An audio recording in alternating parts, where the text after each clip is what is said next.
দাশগুপ্তকে গ্রেপ্তার করা হলো, তো অডিও যিনি প্রকাশ্যে আনলেন কুণাল, তাকেও কি জিজ্ঞাসাবাদ প্রয়োজন বলে মনে করেন? অবশ্যই কুণাল ঘোষ নিজে হচ্ছে অপরাধী, যে কিছুদিন আগেও পর্যন্ত বলেছিলেন যে সমস্ত সারদা যে পুরো হয়েছিল ঘটনাটায় তার মূল কারসাজি মাথা হচ্ছেন মমতা ব্যানার্জি নিজে বলেছিলেন। আজকে তার কথায় কোনো বিশ্বাস হয় নাকি? আজকে তার কথার উপর ভিত্তি করে কলতান দাশগুপ্তকে এই ভুয়ো একটা ফেক অডিও দিয়ে সেখানে হচ্ছে গ্রেপ্তার করা হলো, এবং গ্রেপ্তার করা হলো যখন এমন একটা সময় গ্রেপ্তার করা হলো যে আপনারা দেখেছেন যে এফআইআর তার পরে নেওয়া হলো। এফআইআরের মানে অভিযোগটা হচ্ছে তার আগে পরে এসব কখনো ঠিক ঠিকানা থাকছে না। সুতরাং এটা পুরো ঘটনা সাজানোভাবে সুন্দরভাবে এরা সাজিয়েছে, ঠিক যেমনভাবে নিরাপদতার ক্ষেত্রে এরা করেছিল ঠিক একইভাবে এই কলতান দাশগুপ্তর ক্ষেত্রে করেছে। এবং আমরা যেটুকু কলতান দাশগুপ্তকে চিনি, যে কলতান দাশগুপ্ত বরং আমরা রেগে যাই, আমরা হচ্ছে বকাবকি করি লোকজনকে, কিন্তু যে শব্দবন্ধ কলতান দাশগুপ্ত ব্যবহার করে তা এটার সঙ্গে হচ্ছে খাচ্ছে না। এবং তাই জন্য এই পুরো ঘটনাটাই একটা সাজানো ঘটনা, এবং যে সাজানো ঘটনা করতে করতে মমতা ব্যানার্জি অভ্যস্ত, কারণ তিনি এই পার্ক স্ট্রিটের ঘটনাটাকে হচ্ছে তিনি এবং তার সাঁকরেদরা বলেছিলেন সাজানো ঘটনা। আজকে ঠিক তেমনিভাবে যে বাম যুব ছাত্র কর্মীদের বিভিন্ন জায়গায় যে গ্রেপ্তার করা হচ্ছে সেটাও ঠিক একইভাবে ভয়ঙ্করভাবে সাজানো ঘটনা দিয়ে তৈরি করা হচ্ছে। অডিও ক্লিপটা ফেক বলছেন, ফেক হলে পুলিশ বুঝতে পারতো না? আচ্ছা, পুলিশের যে ভূমিকা সেটা তো গোটা পশ্চিমবঙ্গ কেন গোটা দুনিয়ার মানুষের কাছে হচ্ছে এখন প্রকাশটা চলে এসেছে। একটা সময় বলা হতো কলকাতা পুলিশ মানে স্কটল্যান্ড ইয়ার্ডের একটা দ্বিতীয় সংস্করণ বলা হতো। যেই কলকাতা পুলিশ এত হচ্ছে পারদর্শী ছিল, আজকে সেই কলকাতা পুলিশ দলদাসে পরিণত হয়েছে। দেখতে পাচ্ছেন যে এই যে ওসি, তাকে গ্রেপ্তার করা হচ্ছে। আমরা দেখেছি সিভিক ভলেন্টিয়ারকে দিয়ে হচ্ছে যে একটার পর একটা ঘটনা ঘটানো হচ্ছে। আমরা দেখেছি যে পশ্চিমবঙ্গ পুলিশের যে ভূমিকা, এই দেখেছেন তো আনিস খানকে হত্যা করা হয়েছিল, সে কোনো জায়গায় সাজা হলো না।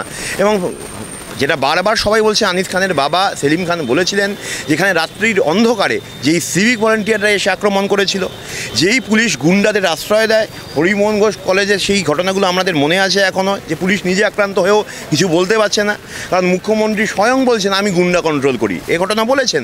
সুতরাং এই পুলিশ এখন পুলিশের নিচুতলার মধ্যেই এখন ক্ষোভ বিক্ষোভ তৈরি হচ্ছে, আমরা যা খবর পাচ্ছি। কারণ পুলিশকে ব্যবহার করা হচ্ছে, বহু সাধারণ পুলিশকর্মী রয়েছেন যারা হয়তো সৎ, কিন্তু যেভাবে তারা ওপরের তলা যেভাবে ব্যবহার করছে এই পুলিশকে, ভয়ঙ্করভাবে ব্যবহার করা হচ্ছে। দেবাংশু ভট্টাচার্য তিনি সমাজ মাধ্যমে লিখছেন যে এই সাহেবটাকে মীনাক্ষী নাকি সেলিম, এটা তদন্ত করতে। দেখুন, এদের সঙ্গে কথা বলতে আমাদের রুচিতে বাধে। যে পোস্টগুলো শেয়ার করছে, কথোপকথন করছে কুণাল ঘোষ আর দেবাংশু, এগুলো হচ্ছে আমাদের বামপন্থী সংস্কৃতির রুচিতে বাধে। এবং এরা হচ্ছে যা খুশি তাই বলুক, এরা একটা রাজনীতিটাকে বানানোর পর্যায়ে, অসভ্যতামর পর্যায়ে নিয়ে যাচ্ছে। আমরা সেই কালচারে বিশ্বাস করি না, আমরা ওদের কথার জবাব দিতে যাই না। অভিনেত্রী মৌসুমী ভট্টাচার্য আমাদের ক্যামেরার সামনেই তিনি ইন্টারভিউ দেন এবং তাকে রীতিমতো ইপটিজিং করা হচ্ছে সমাজ মাধ্যমে। কুণাল ঘোষ এবং দেবাংশু ভট্টাচার্যের মধ্যে যে কথোপকথন, এটাকে কীভাবে দেখছেন? আমরা তো সেটাই বলছিলাম, এই যে মানুষ, আমরা যারা রাজনীতি করি, যারা এখানে আমরা একটা নতুন সমাজ আমরা যারা গড়তে এসেছি, বামপন্থী রাজনীতি সব কিছু ছুড়ে আমাদের নিজের কেরিয়ার ছেড়ে আমরা এসেছি, তার কারণ আমরা একটা বিকল্প রাজনীতি আমরা তৈরি করতে চাই, আমাদের বিকল্প ভাষ্য তৈরি করতে চাই। কিন্তু সেখানে দাঁড়িয়ে আমরা দেখছি যেভাবে যে একজন মহিলাকে নিয়ে কদর্য ভাষায় ব্যবহার করে, এটাকে একটা রেপ কালচারই বলা হয়। এবং এই কালচার খুব স্বাভাবিকভাবেই এদের কর্মী এবং এদের পুলিশ, এদের সমস্ত এই যে এই গোটা ইকোসিস্টেমটার মধ্যেই এটা হচ্ছে রন্ধ্রে ঢুকে রয়েছে। এটা খুব স্বাভাবিক। এবং তাই জন্যই তো পার্ক স্ট্রিট থেকে কামদুনি থেকে এই আরজিকর, যেখানে দাঁড়িয়ে যারা আক্রান্ত হয়েছেন তাদেরকে বরং হচ্ছে তাদেরকে কখনো বলা হয়েছে সাজানো ঘটনা, কখনো বলছে তারা হচ্ছে পার্ক স্ট্রিটে যেটা বলা হয়েছিল যে লেনদেনের সঙ্গে জড়িত। যারা আক্রান্ত হচ্ছে কোথায়, তাকে বাঁচাবে পশ্চিমবঙ্গের মহিলা মুখ্যমন্ত্রী, সেটা না করে তিনি এবং তার দলের লোকেরা এই যে কদর্য ভাষায় ব্যবহার করছে, এটাই প্রকাশিত হচ্ছে তৃণমূলের আসল স্বরূপ।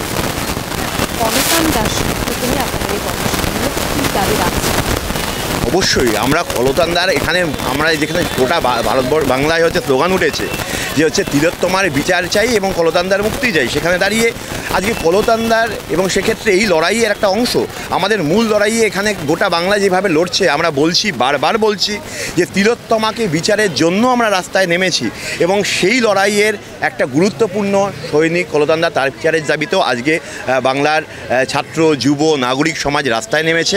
এবং আমরা গর্ববোধ করতে পারি যে আমরা যে বামপন্থী আমরা যে সংগঠন করি, আমরা বামপন্থীরা, আমরা জেল আমাদের কাছে তুচ্ছ।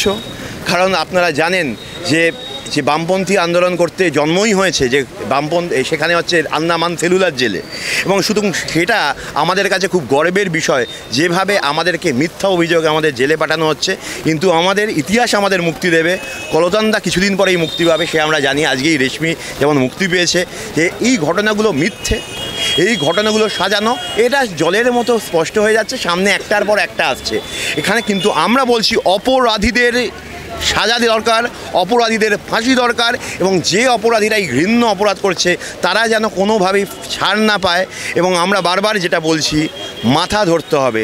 সেই মাথা ধরার কাজে আমাদের, তাই জন্য যদি যে কলতান দাশগুপ্তর মতো জেলে যেতে হয়, একটা নয় হাজার হাজার কলতান আমাদের কল্লোলিনী তিলোত্তমাকে কল্লোলিত করবার জন্য আমরা রাস্তায় রয়েছি, আমরা জেলে যেতেও প্রস্তুত আছি।